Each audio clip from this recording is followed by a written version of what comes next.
All right, welcome back to Eyes Open Media. How you guys doing? It's October 22nd, 2017.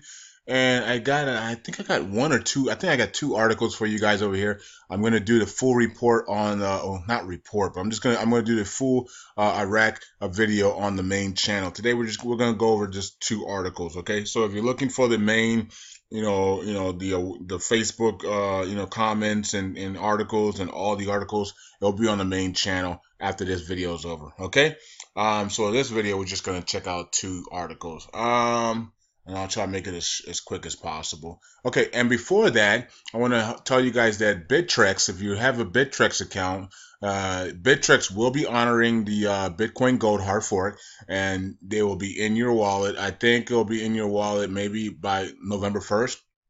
Okay, so you basically just make sure on October 24th you have your all the money that you want in Bittrex in Bitcoin. Okay, so and then they'll give you equivalent.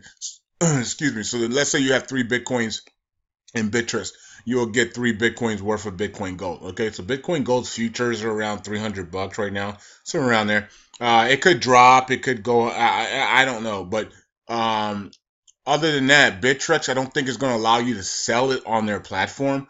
I think you're going to have to actually withdraw it out and send it to a official Bitcoin Gold personal wallet or Bitcoin Gold wallet. Okay, and I'm pretty sure BitcoinGold.com or whatever the Bitcoin Gold site is, you can find that out by going to their Twitter. Whatever their official site is, I'm pretty sure they're going to have a wallet that you're going to be able to open up on their official site, and then you can sell it that way. Okay, you'll be able to send it, and you'll be able to sell it there, and I guess into Bitcoin, and then send the Bitcoin back to Bittrex or back to or to Coinbase or somewhere else. Okay. So yeah, so that's coming up. Once that all happens, we'll figure it out. This is all new to everybody. We're all going through this together in the crypto world. Okay. Um, I did post Omar's video. It looks like he's praying here, a little bit meditating, but that's kind of funny.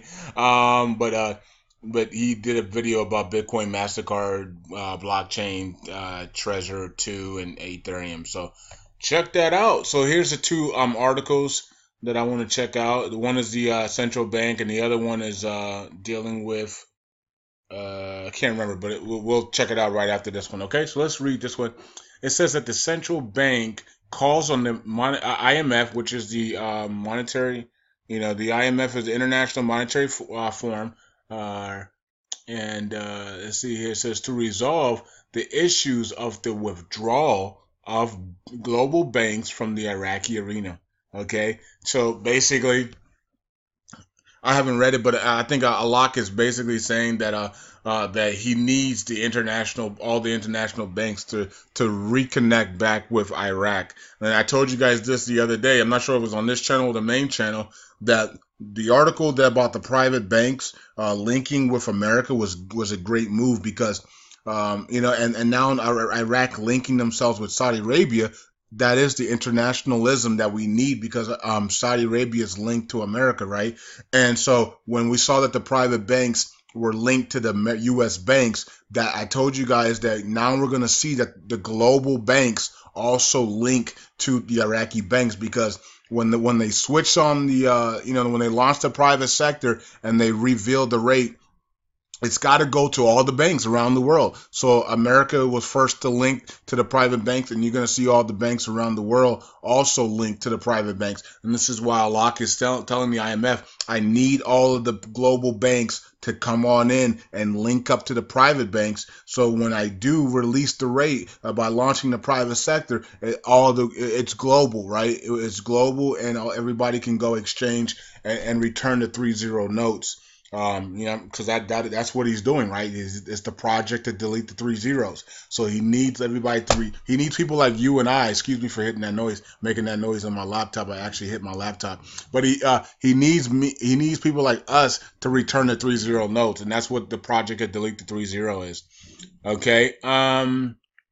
It says the governor of the central bank of Iraq on Sunday, the International Monetary Fund. I said form, didn't I? And fund the International Monetary Fund to intervene in resolving the issues of boycotting some of the global banks. Corresponded with Iraqi banks, stressing Iraq's commitment to implement its program with the IMF.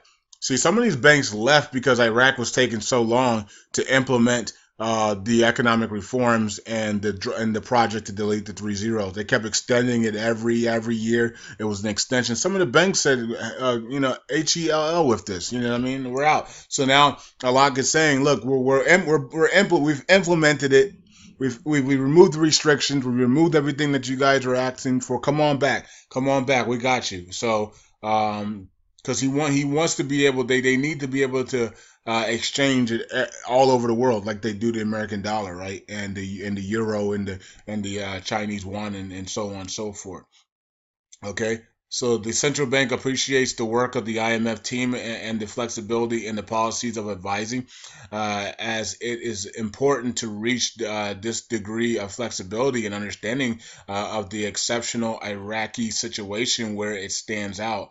CBI Governor Alak said in a speech at a meeting with the IMF Director General and the central bankers in Washington the importance of this matter when it comes to the balancing and financial situation of social considerations. Okay, Iraq is appreciating if the Middle East section of the International Monetary Fund can provide best practices and facilities and dialogue with shareholders to address this issue as soon as possible. Okay, so they want to get this. They want to get this nipped in the bud. They need to have all the global banks linked to their private sector. Despite of the difficult circumstances, the Iraqi government is committed to implementing these programs with the IMF. Okay, he said that I expect that the agreement will be reached on the third review under the program. Now I don't know when the third review is. I have no clue. You would think the third review is right there as you're speaking to them, Alok. But I don't know when the third review is. But you would think they would already had a third review. But anyways, he says he added that the Iraq, like other countries in the region, has a large number of refugees and displaced persons, and it is useful that the Middle East division of the International Monetary Fund provides assistance in assessing the economic impact associated with it. It is also important that this assessment may be clear in the staff report so as to give the international community an opportunity to provide assistance. Okay, Iraq thanked the government and people of Kuwait government for their valuable support to Iraq. And yes, Kuwait. I kept telling you guys this for years. Kuwait has been an unsung hero. They've been so kind to Iraq. They've been so patient with Iraq, and then they also went back and they hugged it out and they forgave Iraq for what they did to the Kuwaitis under Saddam. So I mean, you can't say enough about Kuwait, man. They were there for Iraq, and they definitely helped them out and supported them the whole way. It says, including hosting the Iraq Reconstruction Conference in the coming months, and thanked the IMF for its technical support to the conference. Yeah, so there's going to be this big reconstruction conference coming up. We know it's in the first quarter. Kuwait and Great Britain and others around the world, including America, is going to be doing reconstruction of all of Iraq's country, starting the first quarter of next year. And so they're going to hold this big conference. They're raising money. We need to see the rate. We need to see the rate. You don't want to do this. You don't want to have all these people coming in to reconstruct without seeing the rate. There's no restrictions on the currency any longer, so we don't have to worry about that. We just need to see the rate. We need to see the rate. We need to see the release of the rate. Okay.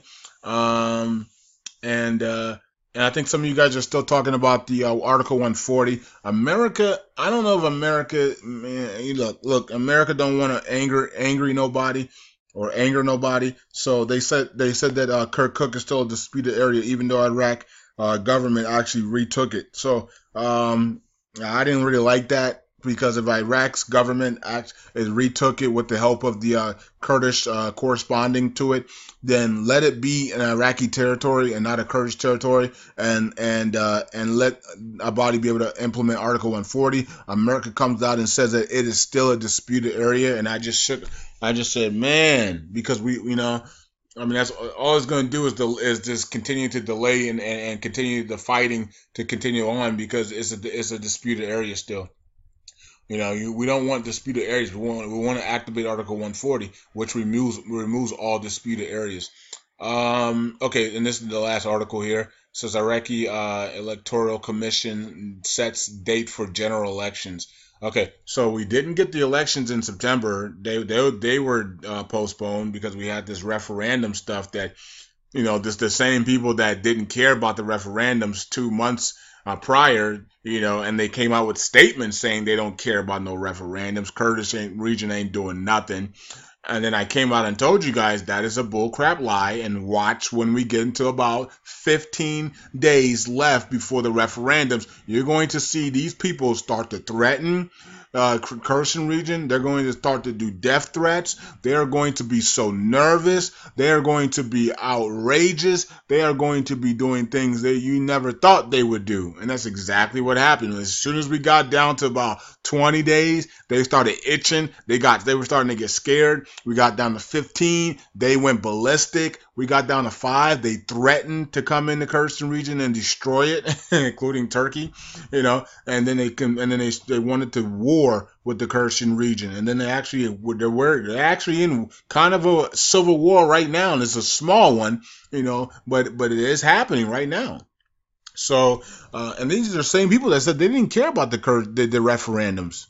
And I told you that's a bullcrap lie. Just like Obama said he wouldn't send troops back to Iraq, and I told you right here that was a bull-faced lie, and he will send troops back to Iraq, and he will tell the American people that he's sending troops back to Iraq, and you won't do nothing about it. And that's and Obama stood there and said, we had to send troops back. Even though I did promise that we weren't going to send troops any longer, I had to send troops back. And guess what? No one did anything about it, right? So same thing here. So Abadi and them saying that they didn't care about the referendum. I told you guys, yeah, they do. And I was even trolling Abadi. Remember that on Twitter? I was trolling him because I knew he cared about it and he was just lying. And so I trolled them on Twitter for about a week. Okay, and some of you guys saw my tweets.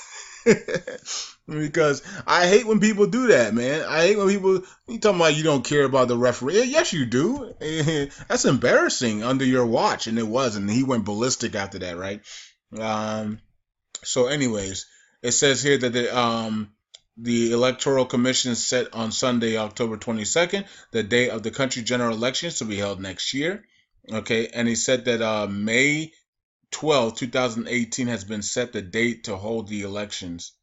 Okay, and it says that the time is yet to be presented by the commissions in the parliament session and to be put into a vote and to be approved. Okay, so they still have to. So what basically they got together, the election committee or whoever, and they voted that let's go with May 12, 2018, and now they're going to present it to Parliament, and then Parliament has to vote it into law. Okay, I still have not seen the investment law. I mean, not the investment law, but the CBI law. We have not seen the CBI law yet. Okay, it was supposed to be voted on. It was supposed to be voted on yesterday. I didn't see it. If you do have it, please post it on Facebook for me, please. But I didn't see it, and yeah, that's it. I think we covered enough here. I'm not gonna talk about cryptos.